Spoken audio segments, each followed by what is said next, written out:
तो गाइज आज की वीडियो में हम बात करेंगे विजिटिंग वर्ल्ड की दो सबसे पावरफुल विचेस के बारे में और इन दोनों के पावर लेवल्स को कंपेयर करके देखेंगे कि अगर इन दोनों के बीच ड्यूअल हो तो उनमें से कौन जीतेगा। तो एक तरफ है डंबलडोर की राइट हैंड और उनके बाद उनकी आर्मी की first in command Minerva McGonagall, और दूसरी तरफ है वोल्डेमॉर्ट की राइट हैंड और उसके बाद उसकी आर्मी की फर्स्ट इन कमांड बेलेट्रिक्स लेस्ट्रेंज। तो वीडियो शुरू करने से पहले अगर आपने अब तक हमारे चैनल को सब्सक्राइब नहीं किया है तो प्लीज़ सब्सक्राइब करें और बेल आइकन भी दबाएं। और अब बिना किसी देरी के वीडियो शुरू करते हैं।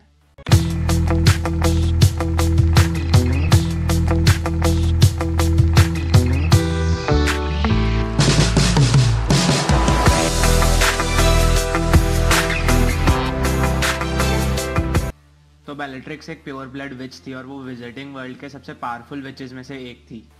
वो डार्क आर्ट्स में एक्सपर्ट थी और ऐसा इसलिए था क्योंकि खुद वोल्डेमॉर्ट ने उसे ट्रेन किया था। इसके अलावा वो कई तरीके के कर्सेस, जिंक्सेस और चार्म्स को भी यूज़ करना जानती थी, लेकिन उसका सिग्नेचर स्पेल था क्रूशिएटिस कर्स। ये वही कर्स है जिसका यूज़ करके आप अपने ओपोनेंट को टॉर्चर कर सकते हैं और इसी से आप समझ सकते हैं कि वो कितनी ज़्यादा डेंजरस थी। साथ ही वो एक एक्सपर्ट ड्यूलिस्ट भी थी और उसने फर्स्ट विजिटिंग वॉर के समय कई सारे ऑर्डर्स को जान से भी मारा था। इसके अलावा उसने फ्रैंक और एलिस लॉन्ग बॉटम को इतना ज़्यादा टॉर्चर किया था कि उनकी मेंटल स्टेट बिल्कुल ख़राब हो चुकी थी। साथ ही उसने ऑर्डर ऑफ फीनिक्स के कई पावरफुल विजर्ड्स जैसे कि सीरियस ब्लैक और निम्फाडोरा टोंक्स को भी मारा था। इसके अलावा उसने किंग्सली शैकलबर्ट और कई सारे ऑर्डर्स को भी हराया था। साथ ही उसने डंबलडोर, जो कि विजिटिंग वर्ल्ड के सबसे पावरफुल विजर्ड माने जाते हैं, उनके एक स्पेल को ब्लॉक भी कर दिया था, जो कि हमें बताता है कि वो कितनी पावरफुल विच थी और उसकी ड्यूलिंग स्किल्स किस लेवल पे थी। और इसीलिए वो वोल्डेमॉर्ट की आर्मी की सबसे पावरफुल डेथ ईटर भी थी और खुद वोल्डेमॉर्ट भी उसे रिस्पेक्ट करता था। मैकगोनागल की बात करें तो वो एक बहुत ही टैलेंटेड और पावरफुल विच थी और उनकी सबसे बड़ी स्ट्रेंथ थी ट्रांसफिगरेशन, जो कि उन्हें खुद डंबलडोर ने सिखाया था।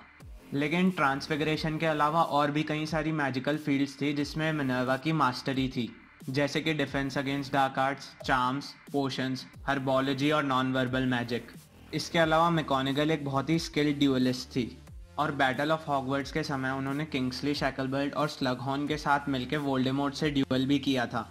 इसके अलावा उन्होंने बैटल ऑफ हॉगवर्ट्स में और कई डेथ ईटर्स को भी हराया था और उन्होंने अमाइकस कैरो नाम के डेथ ईटर पे इम्पीरियस कर्स भी यूज़ किया था, जो कि बताता है कि उन्हें डार्क आर्ट्स की भी नॉलेज थी और इसीलिए डंबलडोर उन पे इतना भरोसा करते थे और उनके सहारे हॉगवर्ट्स को छोड़ के गए थे। तो अब बात करते हैं कि अगर इन दोनों के बीच ड्यूअल होगा तो उसमें कौन जीतेगा। तो जिस इंटेंसिटी के साथ बेलेट्रिक्स अपने ओपोनेंट से ड्यूअल करती है, उसको देखते हुए मुझे लगता है कि बेलेट्रिक्स इस ड्यूअल में काफ़ी ज़्यादा ऑफेंसिव स्पेल्स का यूज़ करेगी।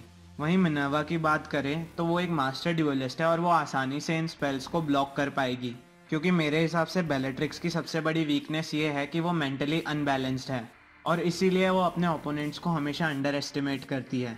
जैसा कि हमने बैटल ऑफ हॉगवर्ट्स में देखा ही था कि वो मॉली वीजली के हाथों मारी गई और मॉली रॉ मैजिक पावर और मैजिकल नॉलेज में बेलेट्रिक्स के आसपास भी नहीं आती थी, और ऐसा सिर्फ इसलिए हुआ क्योंकि बेलेट्रिक्स ने मॉली को अंडर एस्टिमेट किया था। वहीं मैकगोनागल की बात करें तो वो ड्यूअल के समय काफ़ी शांत और फोकस्ड रहती है, जिसकी वजह से वो बेलेट्रिक्स के स्पेल्स और कर्सेस को आसानी से ब्लॉक कर सकती है। और इसके अलावा बेलेट्रिक्स से थोड़ी देर ड्यूअल करने के बाद मैकगोनागल उसके स्पेल्स का पैटर्न भी समझ सकती है, जिसके बाद उसके लिए ये ड्यूअल जीतना और भी ज़्यादा आसान हो जाएगा।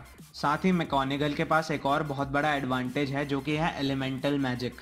डंबलडोर की तरह मैकगोनागल भी वाटर और फायर जैसे एलिमेंट्स को कंट्रोल कर सकती है, जो कि उसे ड्यूअल में एक अलग एज देता है। और इसीलिए मेरे हिसाब से इस ड्यूअल के काफ़ी देर चलने के बाद आखिर में जीत मैकगोनागल की ही होगी। तो गाइज़, अगर आपको ये वीडियो पसंद आई तो प्लीज़ इसे लाइक करें और अगर आपके पास हमारे चैनल के लिए कोई सजेशन है तो प्लीज़ उसे कमेंट करें। मैं ऐसे ही नई वीडियोस लाता रहूँगा, तो चैनल को सब्सक्राइब भी करें और मैं आपसे अगली वीडियो में मिलता हूँ।